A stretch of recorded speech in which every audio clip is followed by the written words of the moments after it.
Hello, what Ifoos? This is James, and we have the new leaks for the next main box, Cybernetic Rebellion. And in this one, you gotta do something for me.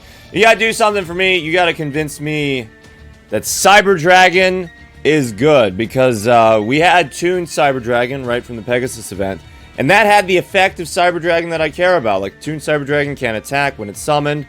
That's fine. What we care about is a free level 5 body. If only your opponent controls a monster, you can special summon this card from your hand. And I found that restriction to be very, incredibly frustrating.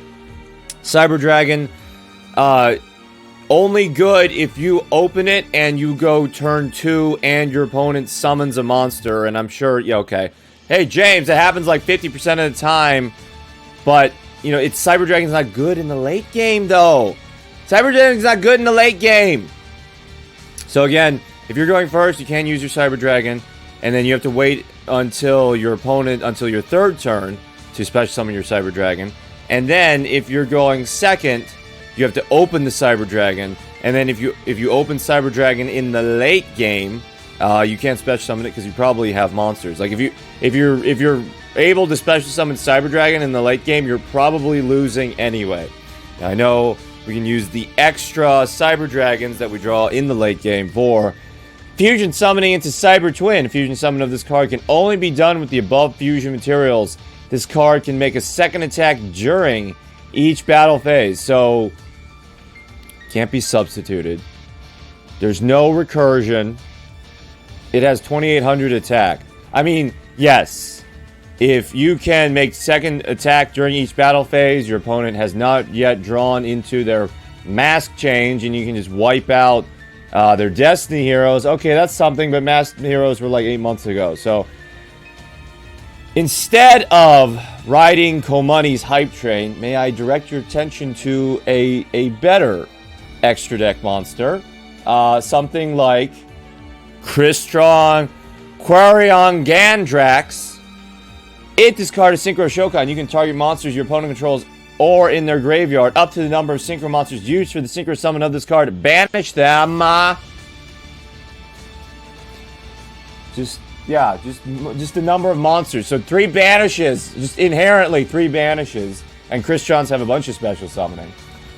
If this Synchro summon card is destroyed by battle or card effect, you can target 1 banished monster, except this card, special summon it to your field. So, not only do you get a 3000 body that is on par with Blue Eyes, you can remove everything that is good on your opponent's field, and when this dies, you get to steal it. Okay? And we don't even have to go to ultra rares to make my point. White Aura Dolphin. You know, pretty cheap. Very generic. 1 tuner plus 1 more non-tuner. Level 6. Very easy to summon. Once per turn, you can target 1 face of monster your opponent controls. Its attack becomes half its original attack until the end of this turn. If this card you control is destroyed by an opponent's card, by battle or card effect sent to your GY, you can banish 1 other water from your GY, special summon this card, and if you do, it is treated as a tuner, and you can go into more Synchro Shokans, giving you more abilities compared to this that just smashes and then is done. Alright, so I know we're all hype about the Cyber Dragons. You probably want 3 of them if you can, because there's more Cyber Dragon stuff. But right now they have the stench of old Mermails. Old Mermails, $300 deck when it came out, weren't even good on release. There were too many Karibos and Canadias at the time, and now we have even more powerful stuff. So, like I said, commenters convinced me that Cyber Dragon is good. Okay, so we have Crystrons, new archetype Crystrons. Very excited about those, because they have basically the short and sweet on the Crystrons. They get a ton of special summoning, and then they can make some dank Synchro Shokans, such as Quarion Gandrax, and then, oh yeah, Crystron Solfefnir, which is basically a searcher. You can discard a Crystron, special summon it, and destroy 1 card you control, so you can discard Crystron Citree, and then you can special summon a Crystron monster from your deck in defense position. So he destroys itself, and then you can search a tuner, and then you can, you can probably reuse this level 5 body for something with like Crystron Citree. During your opponent's main phase or battle phase, you can target one non-tuner in your graveyard. Boom, boom. And special summon it, but it has its effects negated. And if you do immediately after its effect resolve, synchro summon one machine type synchro monster using only that monster and this card. This is a quick effect. The synchro materials are banished instead of being sent to the graveyard. You can only use this effect of Crystron Citree once per turn. So you can't make Quarion Gandrax, but you can make Bude. You can make Power Tool Dragon. And you can actually make this rare synchro. Where is he? There it is. If this card is synchro, a Metrix. If this card is synchro Shokan, you can change all face-up special summon monsters you control to defense position. If this synchro summon card is destroyed by battle card effect, you can target one Crystron monster in your graveyard, except as a synchro monster special summon. Look, even the rares are outperforming Cyber Twin on the recursion. All right. Mecha Phantom Beast Olion. I basically don't. I feel like this doesn't change the essential problem that Mecha Phantom Beasts have, which is Duel Links has 3 monster zones. I feel like in the TCG, you have plenty of room for your tokens, and Olion is just like another, even 4 monster zones. You could have 2 good monsters and like 2 tokens, like Mecha Phantom Beasts always want to have. But with the way the field is set up, like you choose between your protection and your effects, and then like having monsters that actually do something. Mermail Abyssteus. So speaking of mermails, are mermails still bad? Are they still bad? And the answer is, the new support is complicated enough that I would have to play with them. Do I want to dig for the 3rd Megalo? Hopefully not, because we have Abyss Sphere. Special summon one Mermail monster from your deck. Its effects are negated. You cannot activate any spell cards, which is fine because of mermails, they just want to do a bunch of monsters. When this card leaves the field, destroy that monster. Destroy this card during your opponent's next end phase after activation. So this is not for your Abyss Megalo. I mean, unless you're really hard up for a big Mermail body. What this is good for is Mermail Abyss Lin. So either draw your Abyss Lin, or you draw your Abyss Sphere, one of 6 cards. If this card on the field is destroyed and sent to the graveyard, so the effect negation doesn't matter because her effect happens in the graveyard, you can special summon one Mermail monster from your deck except Abyssland. You may only use this effect of Mermail Abyssland once per turn. So you can go Abyssland, Crash, special summon a big boy. This is not the big boy, but pretend that it is. Special summon the big Baggio. Anyway.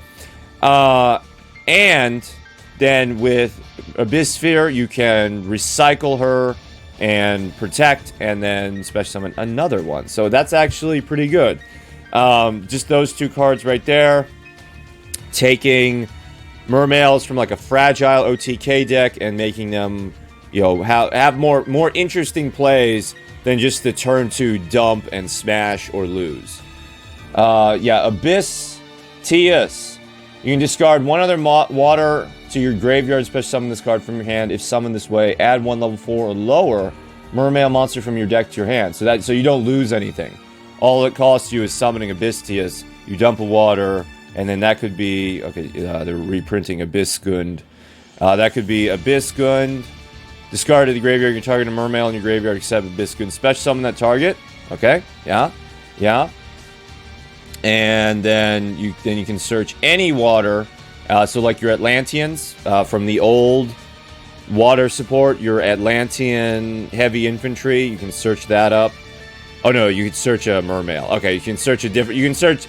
You discard heavy infantry and then search any Mermail for Abyssteus. So that's a little bit more interesting.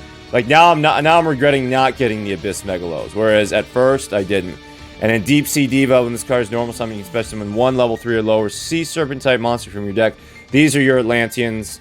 And then so if you have this and you have Whale, you have Whale because Deep Sea Diva is worth 2 waters And then generic removal Night Beam. Still not better than Cosmic Cyclone.